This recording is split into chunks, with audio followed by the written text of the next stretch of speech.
Hello YouTube, this is Leilani Simon. Now earlier today I made a short video about the codependent dance that happens between the narcissist and the empathic codependent. Now I just want to clarify here that this is by no means a victim shaming stance. We can acknowledge that the narcissistic behavior is more vindictive, is more antagonistic, and often can be sadistic.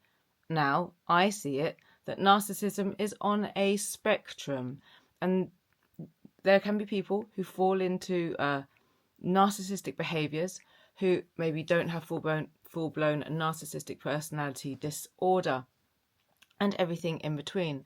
Now, those with narcissistic personality disorder, though most of them will not be diagnosed, will be very sadistic. They will get off on someone else's pain. Now, this is where the person who is acting as the caretaker behaves very different to the person who wants to be taken care of. Now, so just to clarify what I'd said in that short, is that the narcissist behaves as the person who needs to be taken care of. That's how they seek their so-called love, validation, the propping up of their false self from outside of them. Then you have the empathic codependent who is not yet healed. So they're stuck in this dance. They're stuck in a loop, in a cycle where they are seeking to gain their own sense of worthiness, validation, appreciation, approval by serving the other person. Now, this is why Scripture does say to us that we are not to be unequally yoked. Because if we are unequally yoked and there is someone constantly trying to serve the other, but they're going to have their head done in no matter what they do. I mean, for example, there may be a situation between a couple and the one who is highly narcissistic can complain, oh, this hasn't been done, that hasn't been done. They're not doing anything about it themselves. They've got their foot up. They're like scrolling through their phone. So you eagerly go to put the laundry on, or you eagerly go to do the dishes, or you eagerly go to do whatever it is that you think is helpful, and they will also diss you for that. So you won't be able to do right for wrong. And the problem is with the person who is unhealed and in that kind of empath caretaker phase, is that they will keep giving and giving and giving, not from an authentic place anymore. It becomes from a place of just trying to salvage the situation, trying to get the other person to appreciate them, trying to get the other person to say, yes, you're doing good, you're wonderful or something. And what happened at the beginning of this narcissistic dance, this relationship, was that each person put the other person on a pedestal. And now the empathic one is trying to get the other person to put them back on that pedestal again and again, whilst at the same time that empathic one wants to keep the narcissist on a pedestal, although there is no logical reason as to why to do that once they start to see all the pieces of the puzzle. But we know what it's like if we've been there as that empath, helper, caretaker, wounded healer type. We know how difficult it is to actually see the wood for the trees when we've decided that, but it could be good again. We saw it was good, earlier on in the relationship, and we're just trying to get back to that. So both people at this point are they're trying to prop up something that's false. It's not actually there. And that's where I'm relating the person who is acting as the protagonist, as the main narcissist, and the person who is acting as the enabler to the narcissism within this dance. I'm not saying that one isn't behaving more wickedly than the other. Like, this is quite evident that that is the case. And I am not saying that the victim is to be blamed in any way.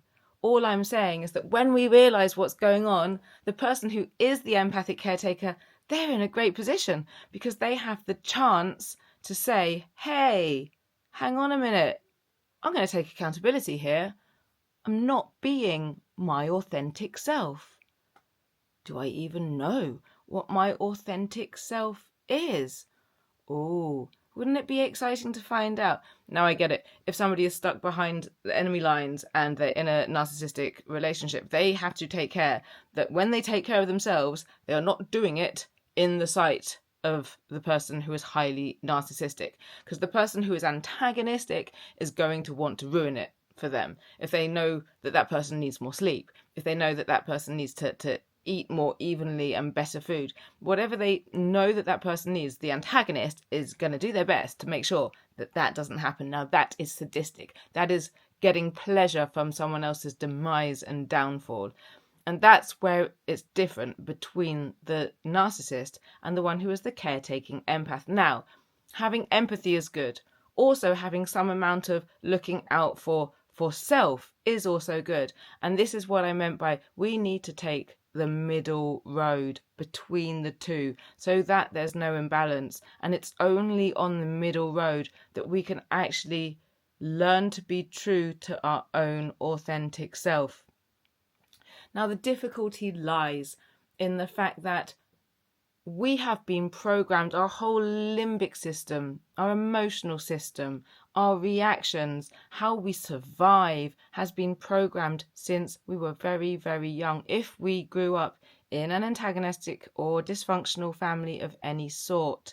And so we learnt that it was normal to pander to other people. We learnt that it was normal to do all these things, to appease, to go along, to get along as the caretaker. And then there'll be some point as an adult where we realise, actually, we've got new information. And then the responsible thing would be to respond to that new information and say, hey, what am I going to do about that? How can I be more real? How can I be more true to who I am? Now, that's very difficult because our nervous system, our limbic system, and even our thought processes are so used to behaving in a certain way. It's just kind of the easiest path. It's the path of least resistance. And so it takes some effort to self-differentiate at this point, to individuate. It takes some effort to observe each situation we're in, especially with manipulative people, and to make sure that we also don't play party to manipulation, which is often, it feels easier because you think you're just going to appease them. It'll just be easier. But is it true? You're not getting true connection that way. However, there is that whole adage of do not cast your pearls before swine, which is very important. And that's why if someone's still going to be in a relationship with a narcissist because they haven't got the means to get out, or it's not right for them culturally to get out, that's where being wise comes in and not casting those pearls before swine and taking care of yourself on the quiet, on the side. Because narcissists, they can actually live quite long lives. They've got so much selfishness that they look after themselves first. And it is good to be able to say, I am important, and to be able to assert that.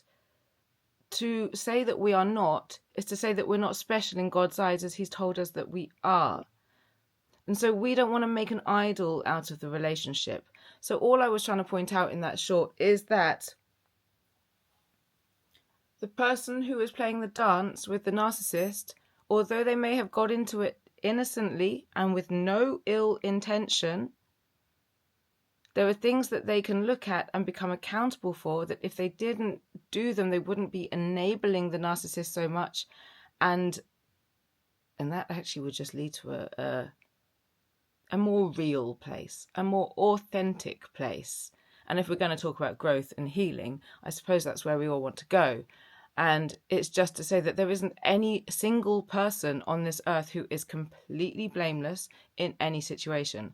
I get it. We're not agreeing to carry out absolute wickedness. We are not looking at other people and going, how can I make their day worse today? Like, who even thinks like that? But now we know that there are people, malignant narcissists, that think like that.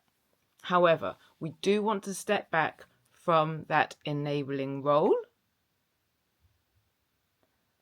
And then we can learn to heal and learn to do those things that They might seem a bit uncomfortable at first, but the more we practice them, and the more we practice to be ourselves, to say no, if politely, you can say something like, when they say, oh, we're going to go there now, and you really don't want to go there now. And the polite way to do that would be to say, the responsive way, I appreciate you want to go there now, and you feel this about it. However, I'm doing this now. And it's that simple. So we're not going to react anymore, and we're not going to try and teach them and school them, because the narcissist tries to force their way on the empath, and the empath tries to also have coercive control by, oh, come on, you could just see, if you just saw it like this, if you just saw it like this. They try and train the narcissist to see, but the narcissist does not want to see, and probably will never see. And if they did, they're not going to let you know that. So that's all I was trying to say. I'm not saying it's an even footing on both sides of the coin. All I'm saying is that the empath is in a great opportunity, and they don't want to stay an empath forever, because that's not, you want to be on that middle path where you are neither empath nor narcissist. You are just on the middle ground. You're not overgiving or being a doormat, and you're not overbearing and dominating other people. It's about that middle ground. But the person who's been in that caretaker position to the narcissist or to the wicked person, they have the chance to see.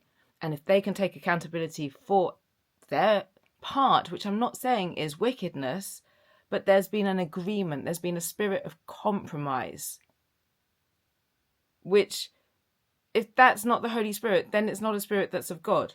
So that has to be admitted to. And then they can come back to the narrow path, to the middle path.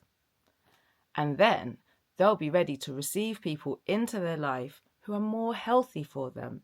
Because we are made to commune, to communicate, to connect with other people. But unless we're being genuine, unless we're being authentic, unless we're in a safe place with safe people where we can actually dare to be vulnerable and we won't have shame bombs thrown at us,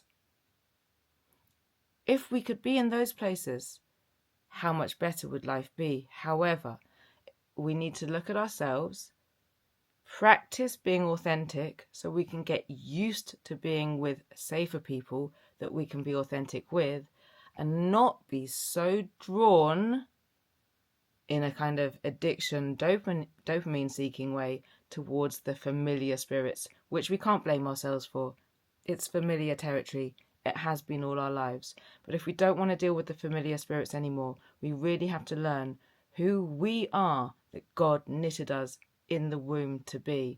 And that takes time, and that takes practice, and it takes a lot of self-acceptance when we don't do things exactly as we want to. And also, if we look at it as the two sides of the coin, and even if the narcissist is highly antagonistic and downright mean, they developed into that as their defense mechanism. Now, I'm not saying that I think they can change. Mostly it would be a no from me. However, as I usually say, that's between them and God, but that's not up to us to try and teach them and save them and fix them. That's not up to us. But it's also not up to us to place their vengeance upon them. Now, I can't say that I've not felt like that previously in my life, before I knew so much about this subject. And you can train in counselling, and you can train in psychology and coaching, and never learn one thing about narcissistic abuse.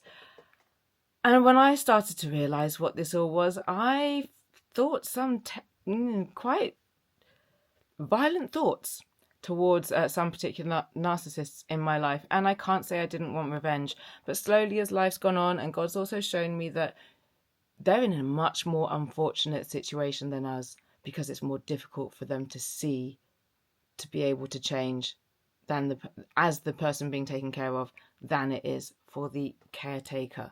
And yes, we are brought here to serve, but let's serve where it's reciprocated.